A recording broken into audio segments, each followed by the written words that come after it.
Bonjour à tous, c'est Léo, j'espère que vous allez bien. Aujourd'hui, on va parler du budget pour démarrer en dropshipping et de combien est-ce qu'il faut exactement pour démarrer.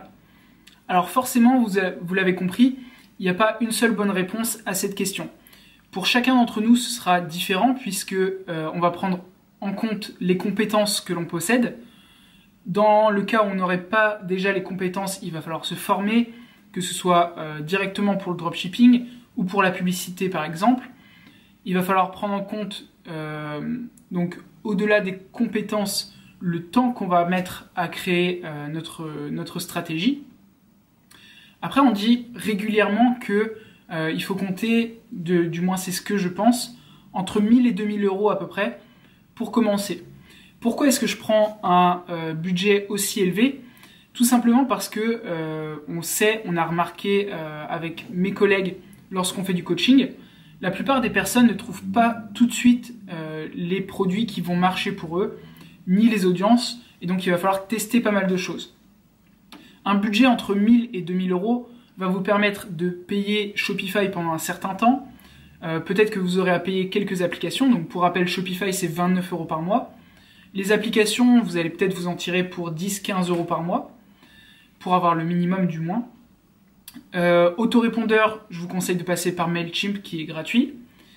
Ensuite, vous allez peut-être vouloir passer par du coaching. Par exemple, nous on propose du coaching pour 50 euros par heure, ou bien de l'accompagnement complet, donc on est sur des packs et des gammes qui sont plus élevés en prix, mais où la prestation est également un petit peu plus poussée.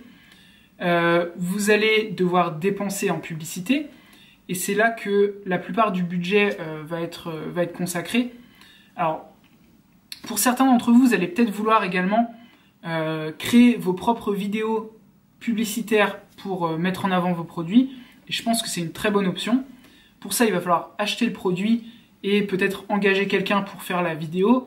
Si vous le faites vous-même, ça ne vous coûtera pas trop d'argent. Et je pense qu'on peut s'en tirer pour entre 50 et 100 euros environ, même en engageant quelqu'un pour le faire. Vous allez certainement avoir besoin d'un logo. Encore une fois, vous pouvez très bien le faire gratuitement. C'est plutôt le modèle Lean Startup où on va faire la plupart des choses soi-même.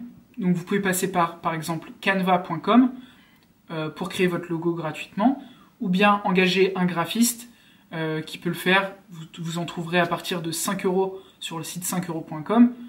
Nous on le propose, on va dire entre 50 et 150 euros via notre graphiste. Les coûts publicitaires, pour en parler, vos coûts publicitaires de base, ça va être, je pense, aux alentours de 150 euros par mois. C'est un minimum pour pouvoir tester des produits. Pourquoi est-ce que je prends 150 euros ? Parce que ça représente simplement 5 euros par jour pendant 30 jours. Ça veut dire que sur les 4 premières semaines de votre business, vous allez pouvoir tester 4 produits. Là, on est sur un budget publicitaire plutôt réduit, mais qui va vous donner quand même pas mal de choix au niveau des produits. Si vous voulez aller sur un budget un petit peu plus élevé, je partirai sur 600 euros par mois, ce qui vous donne quand même un budget un petit peu plus conséquent pour pouvoir tester notamment plusieurs audiences pour les mêmes produits et plus de produits également. Donc voilà, à mon sens, un budget de 1000 à 2000 euros, c'est pas négligeable. Je pense que c'est bien pour commencer. Après, vous allez voir que pour ceux qui réussiront, vous allez vite monter au niveau des dépenses et également au niveau des rentrées d'argent. Pour ça, j'en parlerai dans une autre vidéo sur qu'est-ce qu'on utilise comme outil pour gérer notre argent.